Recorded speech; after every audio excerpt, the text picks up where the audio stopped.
আসসালামু আলাইকুম। কেমন আছেন সবাই? এই ফলটা কি চেনেন? এই ফলটা হচ্ছে কামরাঙ্গার নিকটাত্মীয়। এখনো বুঝতে পারেননি? এই ফলটার নাম হচ্ছে বিলিম্বি বা বিলম্ব। অনেকে বিলম্ব বলে, তবে এটা বিলিম্বি নামেই পরিচিত। এই পাতার কিন্তু অনেক গুণাগুণ রয়েছে, ফলের আছে, ফুলের আছে, সবকিছুই কিন্তু এটার ব্যবহার করা যায়। এর পাতা আপনার চুলকানি, ফোলা, বাত, মামস বা চামড়া ফাটার জন্য পেস্ট হিসাবে ব্যবহার করা হয়।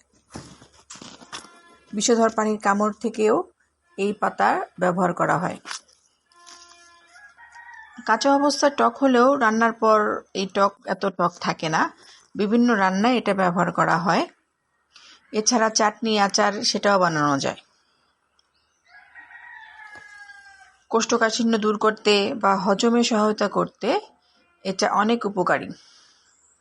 তবে এই ফলটা আপনার পর্যাপ্ত মাত্রায় খেতে হবে, বেশি খাওয়া যাবে না। কারণ এই ফলে আছে আপনার ক্যালসিয়াম অক্সালেট, যা কিডনির উপরে প্রভাব ফেলে। যে কোনো জিনিসই পরিমিত মাত্রায় খাওয়া উচিত। যারা কিডনি রোগী আছেন তারা অবশ্যই ডাক্তারের সাথে পরামর্শ করে তারপরে এই টক জাতীয় ফল খাবেন। ধন্যবাদ, ভালো থাকবেন।